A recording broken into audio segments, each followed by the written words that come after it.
The bride never looked at the groom. She was staring at the church doors as if she knew someone was coming. The church bells were still ringing when the front doors slammed against the walls. Dust swirled across the aisle. A cattle baron strode inside, his boots pounding against the wooden floor, while a folded bundle of papers hung from one hand. The groom's smile vanished.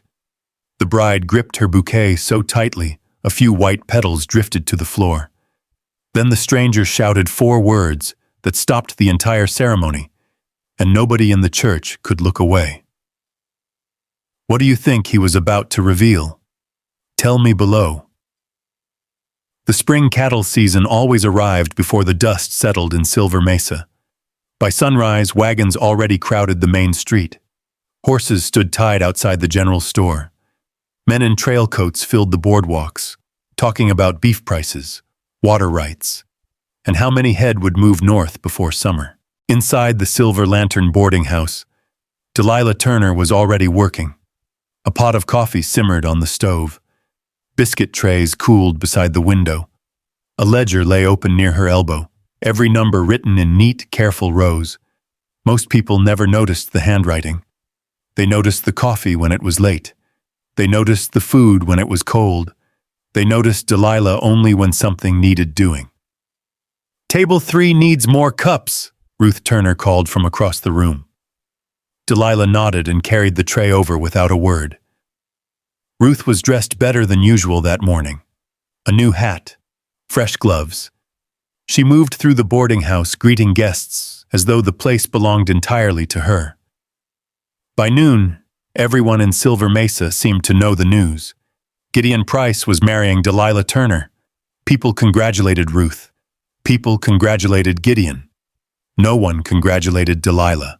She carried plates past smiling faces and listened to strangers discuss her future as if she were livestock already sold. Outside, church bells rang once across town. Inside, laughter filled the room. Delilah kept moving. That evening, ranch owners gathered for a supper celebrating the coming cattle season. Oil lamps glowed above long wooden tables. The smell of roasted beef mixed with cigar smoke. At the center of the room sat Gideon Price, polished and confident. Every conversation seemed to drift toward him. Delilah stayed near the walls. That was where she always belonged, or so people assumed. A tray balanced on her hands as she crossed the room. Someone bumped a chair. One glass slid toward the edge. The room never noticed. A hand appeared before the glass could fall. Strong fingers caught it. Steady. Certain. Delilah looked up. The man holding the glass was taller than most in the room. Dust still clung to his boots. Sun and wind had left their marks across his face. Cole Bennett, owner of Bennett Ridge, one of the largest cattle ranches in the territory. He set the glass back onto the tray. "Would have been a shame to lose good coffee," he said. The corner of Delilah's mouth almost moved. Almost. "Thank you," she replied. Their eyes met for a moment. Not long, just long enough for both to remember it. Then the room pulled them apart again. The evening continued. Speeches, laughter, business, promises. When the last guest finally left, the boarding house grew quiet. Delilah carried empty dishes toward the kitchen. As she passed the office doorway, voices stopped her. Ruth and Gideon. The door stood slightly open. "After the wedding," Ruth said, "she'll sign everything." Gideon gave a short laugh. "She won't even know what she's signing." Delilah froze. The floorboards creaked beneath her boots. Inside the room, papers rustled. "Once it's done," Ruth continued, "there won't be any more problems." Delilah stared at the narrow strip of light beneath the door. "Sign what? What problems?" No answer came. Only silence. Then another page turning. Slowly, she stepped back into the dark hallway. Outside, wind moved across the empty street. For the first time since hearing about the wedding, something felt wrong. Not strange, not uncomfortable. Wrong. And somewhere beyond town, under the fading Arizona sky, a cattle baron rode home across the red mesas, carrying the memory of a woman who stood alone in a room full of light. Cole Bennett did not come back to the Silver Lantern the next morning. He waited 2 days. That was how he did most things. He gave a matter room to prove whether it was sense or foolishness. By the third morning, with dust lying pale on the road and the butcher sweeping flies from his doorway, Cole tied his bay horse outside the boarding house and stepped inside. Delilah was behind the counter with the ledger open. A pencil rested behind her ear. A coffee stain marked the cuff of her plain brown dress. She was adding a column of figures while Ruth spoke loudly near the stairway about wedding lace and proper gloves. Cole removed his hat. "Morning." Delilah looked up. "Just once. Coffee? If there's some left." "There is." She poured it into a white cup with a chip along the rim. He noticed she turned the chipped side toward herself when she set it down, as if saving him from the flaw. He paid with a nickel. She wrote it in the ledger. "Boarding house keeps close accounts," Cole said. "Somebody has to." Ruth's voice sharpened from across the room. "Delilah, when you're finished playing clerk, Mrs. Hanley needs towels." Delilah closed the ledger without changing her face. Cole looked at Ruth, then back at Delilah. "I can wait." "It's only towels," she said. But her hand stayed on the ledger a second too long before she walked away. After that, Cole found reasons to come back. One day he asked about freight charges for flour brought in from Tucson Road. Another day he bought coffee and left before it cooled. Once he brought a broken bridle strap and asked whether anyone in town could stitch leather better than the smith. Delilah gave him a name, a street, and a fair price. Never more than he asked, never less than he needed. Gideon Price came often, too. When he entered, men straightened. Ruth smiled before he spoke. Delilah did neither. Gideon brought folded papers, catalogs from Prescott, and a small velvet box he never opened in front of her. He chose the wedding date while Delilah stood beside the stove holding a towel. He chose the church flowers. He chose the room where she would live after the wedding, above the bank, with windows facing the courthouse. "You won't have to concern yourself with kitchen work much longer," Gideon said one afternoon. Delilah wiped a spot from a saucer. "Work has never bothered me." His smile stayed in place. "A wife of mine will learn different habits." Cole heard it from the doorway. He said nothing, but his hand tightened around the brim of his hat. That same evening, Cole rode to the county records office before closing. The clerk, Mr. Phelps, was sweeping sand from the floor and muttering about men who came in late. Cole laid 2 receipts on the desk. "Need to check an old parcel near Cedar Creek." Phelps sighed, unlocked the cabinet, and pulled the dusty books down one by one. The room smelled of paper, lamp oil, and old rain in the walls. Cole turned pages until the light thinned. Then he saw the name. Turner. Not Ruth. Not Gideon. Delilah Turner. A deed transfer had been marked incomplete 12 years earlier. Land near the planned railroad cut. Water rights attached. A family claim no one had closed. Cole read it twice, then a third time. In the margin, another name appeared in darker ink. Ezekiel Price. Cole stood still for a long moment. Outside, the wind scraped dust against the window. At the Silver Lantern, Delilah was folding clean towels by lamplight when Gideon entered the back hall. Ruth followed him, whispering. Cole watched from the street through the yellow window glow. Gideon took Delilah's hand as if it had already been promised beyond recall. Delilah did not pull away, but she did not lean toward him either. Cole folded the copy of the deed into his coat. For the first time in many years, he found himself caring about something that had no place on his own land, and that made it dangerous. The trip south began before dawn. The sky over Silver Mesa was still dark when wagons rolled onto the trail. Lanterns swayed from hooks. Horses stamped in the cool morning air. The smell of leather, dust, and coffee drifted through camp as men checked harnesses one last time. Gideon Price rode near the front. Delilah had hoped she would not be asked to join the survey party. She was wrong. Ruth had packed her bag herself. A future wife ought to know her future property, she had said. The words stayed with Delilah during the entire ride. Future property. She could not decide whether Ruth meant the land or herself. The road wound south through dry washes and red stone ridges. Mesquite bushes clung stubbornly to the earth. Buzzards circled high above the empty country. Cole rode with the escort hands. Most of the day he stayed where he belonged. Not beside Delilah. Not close enough for gossip. Just near enough to notice. When her canteen strap loosened, he handed her a spare leather tie. When her horse stumbled crossing a rocky creek bed, he steadied the animal before it could panic. Neither mentioned it.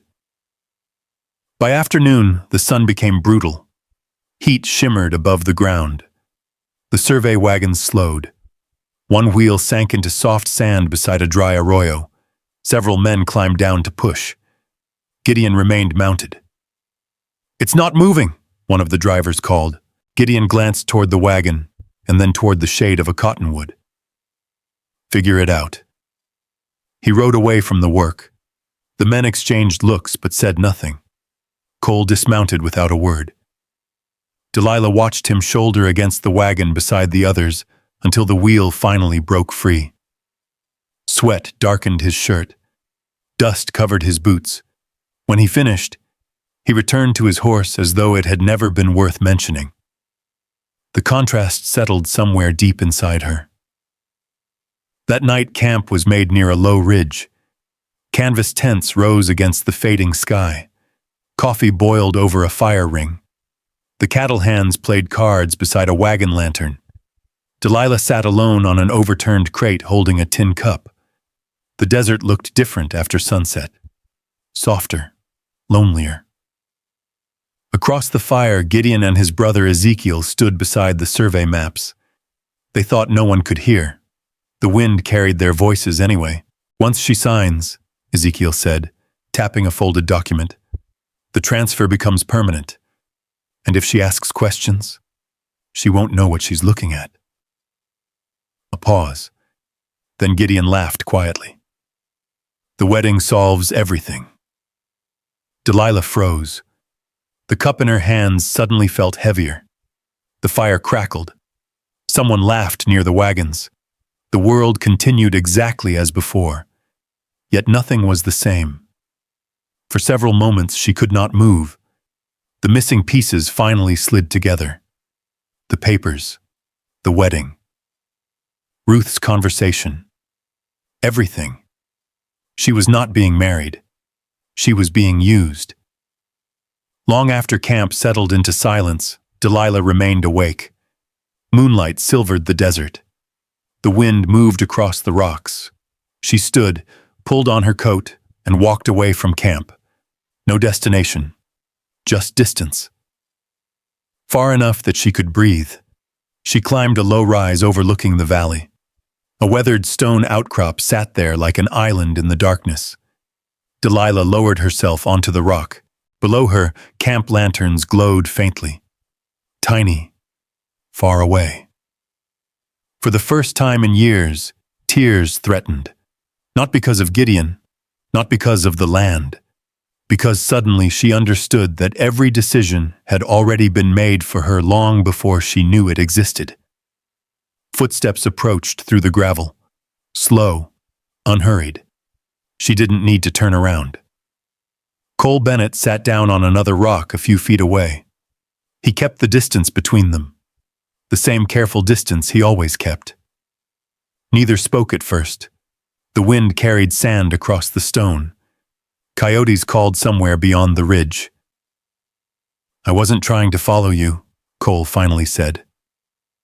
Delilah almost smiled. "Then you're very bad at not following people." That earned the smallest laugh from him.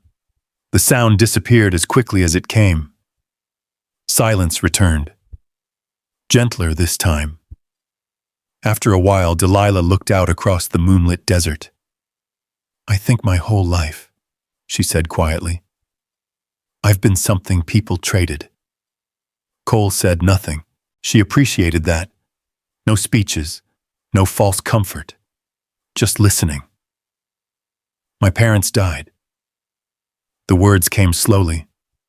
Then Ruth decided where I'd live, what I'd do, who I'd become. She swallowed.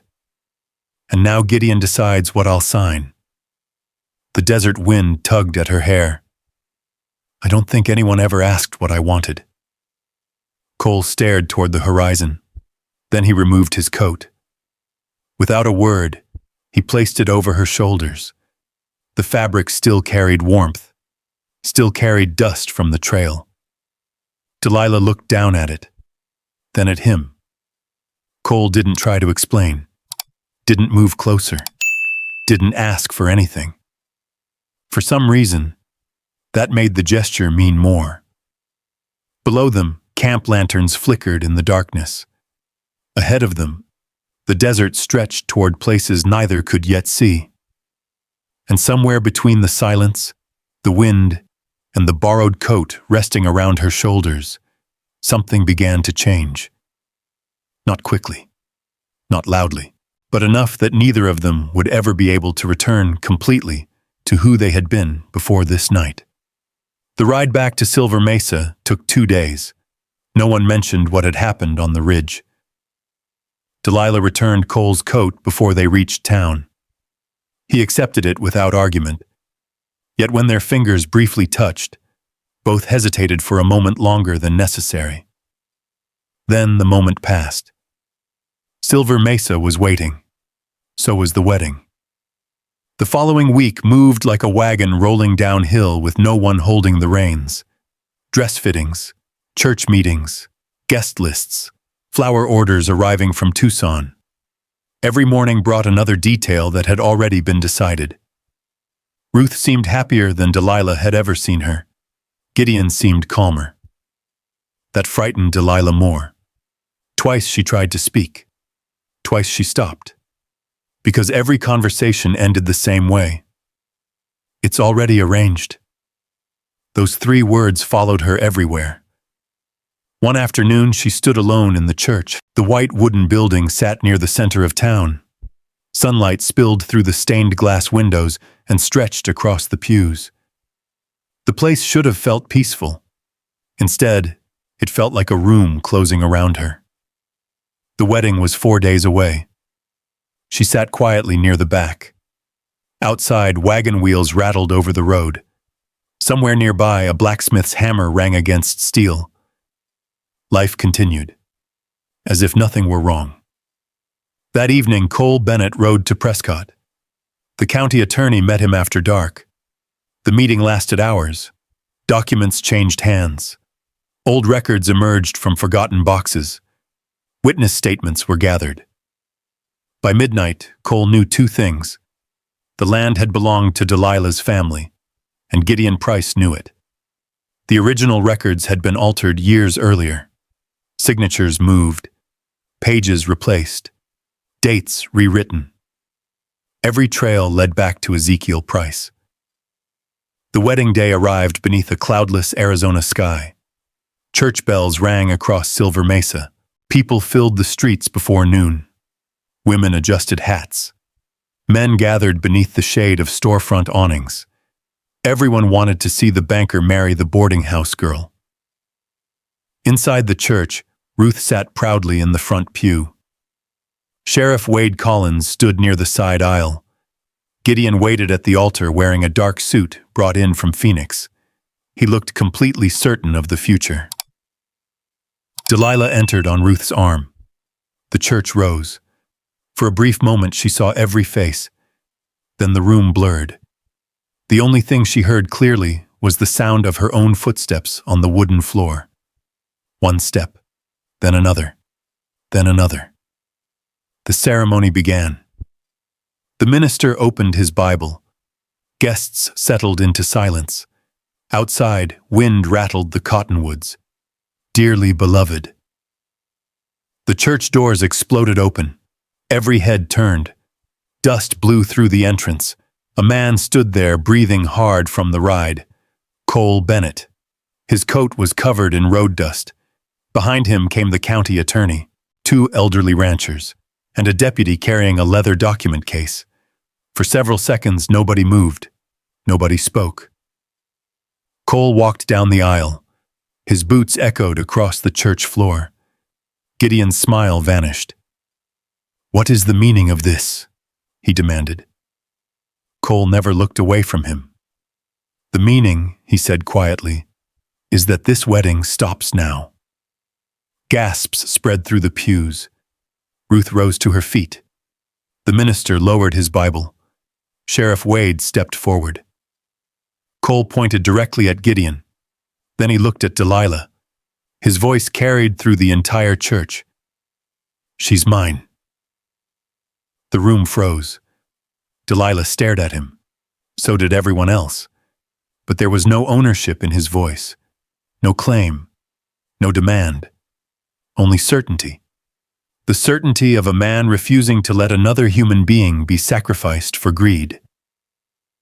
Gideon's face darkened. "You've lost your mind." "No," Cole replied. Then he nodded toward the attorney. The leather case opened. Documents appeared. Original deeds. Property records. Witness statements. The attorney began reading, one page after another. Silence spread through the church. The names matched. The signatures matched. The dates matched. And every document pointed to the same truth. The land belonged to Delilah Turner. It always had. Sheriff Wade took the papers and examined them himself. His expression changed. Slowly. Then completely. When he finally looked up, he no longer looked at Gideon as a respected banker. He looked at him as a suspect. The sheriff's voice sounded heavier than usual. "These records appear authentic." Gideon's confidence cracked for the first time. Ruth sank back into her seat. Delilah stood motionless. The entire future she had been pushed toward was collapsing around her, and somehow the only thing she could focus on was the man standing in the aisle. Dust on his boots, hat in his hand, willing to stand against an entire town if necessary. The church bells outside continued ringing, but nothing in Silver Mesa would ever be the same again. The crowd left the church in clusters. Some whispered, some argued. Some simply stood in the street staring at the white building as if it might explain what they had just witnessed. Inside, the silence lingered. Gideon Price had been escorted away with the county attorney and Sheriff Wade Collins carrying the documents that had shattered his plans. Ruth remained seated in the front pew long after everyone else had gone. For the first time in years, she looked smaller, older. Delilah stood near the doorway, sunlight falling across the floorboards between them. "Delilah," Ruth said quietly. The word sounded strange coming from her, not because it was loud, because she finally used her name. Ruth clasped her hands together. "I did what I thought was best." Delilah listened. The old version of herself would have argued, would have tried to explain the hurt. Now she simply waited. "When your parents died, I didn't know how to keep everything together." Her voice trembled. "Then don't explain it," Delilah said gently. Ruth lowered her eyes. A long silence followed. Then Delilah picked up the small travel bag she had brought for the wedding. The same bag. The same belongings. A different future. She walked out of the church without anger. Without revenge. without looking back. Cole was waiting beside the hitching rail, not close enough to pressure her, not far enough to disappear. The afternoon wind moved across the street. For a moment, neither spoke. Then Cole held out a folded packet of papers. "The land records are yours." Delilah looked down at them, then back at him. "What happens now?" Cole smiled faintly. "That depends on what you want." Nobody had asked her that before. Months passed. Spring became summer. Summer drifted toward autumn. The land near Cedar Creek was rough and neglected when Delilah first saw it. Sagebrush crowded the fence lines. The barn leaned slightly to one side. The well needed repairs. But it was hers. Every board, every acre, every decision. Cole helped because work needed doing, nothing more. At least that was what he told himself. Together they repaired broken fences. Together they counted calves during a difficult drought. Together they sat on the porch after long days while the sky turned orange behind the distant mesas.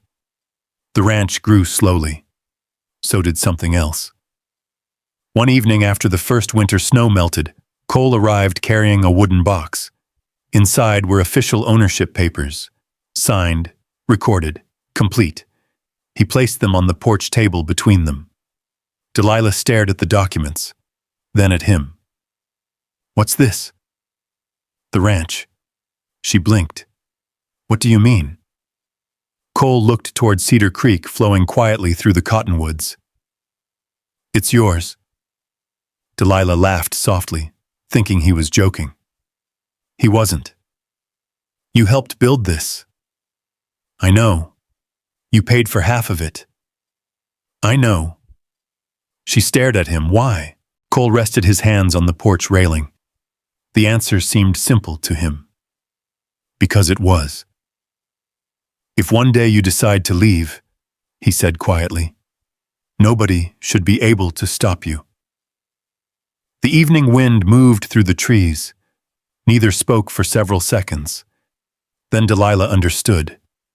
Not the papers, not the land. Him. For the first time in her life, someone cared about her without trying to own her. The following spring, church bells rang again across Silver Mesa. People gathered once more inside the little white church. This time Delilah walked through the front doors by choice. No pressure, no bargains, no hidden documents waiting on a desk.